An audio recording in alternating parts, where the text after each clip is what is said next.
दोस्तों, क्या आपने कभी सोचा है कि पुराने ताले और बंद दरवाजों के पीछे क्या छुपा होता है? आज की कहानी हमें ले जाएगी एक ऐसी हवेली तक जहां का हर कोना रहस्यों से भरा हुआ है। कहा जाता है कि उस हवेली में रात को अजीब अजीब आवाजें आती है और वहां रखा एक लोहे का पुराना ताला अब तक कोई खोल नहीं पाया। यह कहानी है उत्तर प्रदेश के एक छोटे कस्बे की। कस्बे से दूर जंगलों के बीच खड़ी है सिन्हा हवेली। 100 साल पुरानी यह हवेली अब खंडहर बन चुकी है। लोग कहते हैं कि इस हवेली में सिन्हा परिवार के लोग अचानक गायब हो गए थे।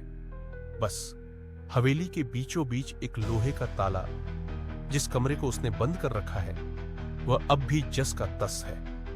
हमारी कहानी का नायक है आदित्य, 24 साल का एक लड़का जिसे रहस्यमयी जगहों की खोज करने का शौक था।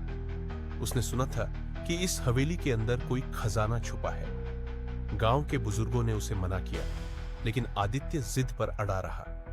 अगर सच में कुछ है तो मुझे जरूर पता करना है। आदित्य अपने कैमरे और टॉर्च के साथ हवेली में घुस गया। अंदर घुप अंधेरा था।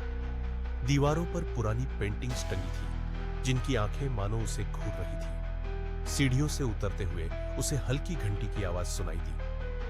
वो आवाज उसे सीधे उसी कमरे तक ले आई जिसके बाहर पुराना लोहे का ताला लगा था। आदित्य ने ताला ध्यान से देखा। ताले पर अजीब सी नक्काशी बनी थी, जैसे किसी ने खून से बनाया हो। जैसे ही उसने ताले को छूने की कोशिश की, अचानक ठंडी हवा चली और कमरे के अंदर से किसी औरत की धीमी हंसी सुनाई दी। आदित्य का दिल जोर जोर से धड़कने लगा, लेकिन उसने हिम्मत नहीं छोड़ी। उसने ताले को तोड़ने की कोशिश की। तभी कमरे का दरवाजा अपने आप छर्र छर्र की आवाज के साथ धीरे धीरे खुल गया। कमरे के अंदर जमीन पर असंख्य कंकाल बिखरे पड़े थे।